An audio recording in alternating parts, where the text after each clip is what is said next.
Hi అండి, అందరికీ నమస్తే. Welcome to Mukunda vlogs. ఈ రోజు అయితే నేను తిరుపతి సమీపంలో ఉన్న మరో మహిమాన్విత దివ్యక్షేత్రానికి అయితే వచ్చానండి. అదే శ్రీ కళ్యాణ వెంకటేశ్వర స్వామి ఆలయము.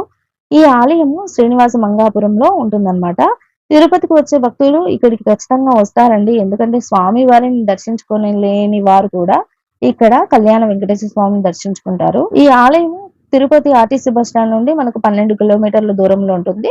బస్ స్టాండ్ నుంచి అయితే ఆర్టీసీ బస్సుల ఫెసిలిటీ ఉంటుందండి. షేర్ ఆటోలు కూడా ఇక్కడికి వస్తూ ఉంటాయి. ఇక మనకు శ్రీవారి మెట్టు నుంచి కాలినడక వెళ్తూ ఉంటారు కదా, వారు కూడా ఇక్కడికి వచ్చి దర్శించుకుంటారనమాట భక్తులు. నేనైతే ఈ ఆలయానికి రావడానికి ఫస్ట్ టైం అండి వచ్చాను.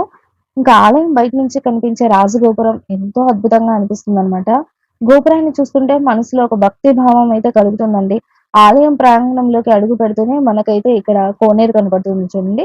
నేనైతే స్వామి వారిని దర్శించుకున్నాను. ఆలయ టైమింగ్స్ మార్నింగ్ 6 నుంచి ఈవినింగ్ 7:30 వరకు ఉంటుందంట.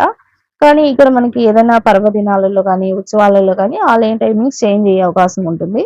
ఇంకా ఎక్స్ట్రా టైం ఉంటుందని నేను అనుకుంటున్నాను. ఇక్కడికి వచ్చిన ప్రతి భక్తుడు స్వామి వారిని ఖచ్చితంగా దర్శించుకొని, ఇక నిజంగా ఈ చరిత్ర గురించి విన్నాక చాలా ఆశ్చర్యం వేస్తుందండి. ఎందుకు మనం ఈ దేవాలయాన్ని ఇంతవరకు దర్శించుకోలేదా అనిపిస్తుంది. పురాణాల ప్రకారం నారాయణవరంలో పద్మావతి అమ్మవారిని వివాహం చేసుకున్న తర్వాత శ్రీనివాసుడు తిరుమలకు బయలుదేరారట. మార్గ మధ్యంలో అగస్త్య మహర్షిని దర్శించుకోవాలి అనుకున్నారంట. అప్పుడు అగస్త్య మహర్షిని దర్శించుకున్నాక కొత్తగా వివాహమైన దంపతులు 6 నెలల పాటు కొండపైకి వెళ్ళకూడదు అని ఆదేశించారంట. దానివల్ల ఆయన సూచన మేరకు ఇక్కడే పద్మావతి అమ్మవారితో కలిసి ఈ ప్రాంతంలోనే శ్రీనివాసులు 6 నెలలు నివసించారని చెప్తున్నారు. ఆ తర్వాత తిరుమలకు బయలుదేరే సమయంలో స్వామివారు తన భక్తుల కోసం 2 అపూర్వమైన వరాలు ఇచ్చారండి. మొదటి వరం వచ్చి, తిరుమలలో నన్ను దర్శించుకోలేని భక్తులు నేను ఇక్కడ అర్చావతార రూపంలో దర్శనమిస్తాను అని అనుగ్రహించారట. ఇంకా రెండో వరం ఏంటంటే, పద్మావతి దేవితో వివాహం జరిగిన తర్వాత నేను మొదటిసారిగా అడుగుపెట్టిన ప్రదేశం ఇదే కదా, అందుకే వివాహం ఆలస్యం అవుతున్నా లేదా వివాహంలో ఆటంకాలు ఎదుర్కొంటున్నా ఎలాంటి సమస్య ఉన్నా ఇక్కడికి వచ్చి భక్తి శ్రద్ధలతో ప్రార్థించి పసుపు కంకణం ధరించి వెళ్తే వారి వివాహం త్వరగా జరిగేలా ఆశీర్వదిస్తాను అని వరమిచ్చారట.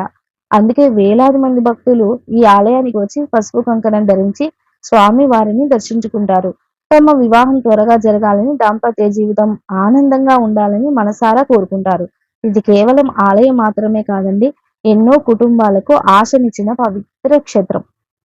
అయితే ఇక్కడ వివాహం జరిగిన తర్వాత చాలా మంది వచ్చి స్వామివారి కళ్యాణంలో పాల్గొంటారండి.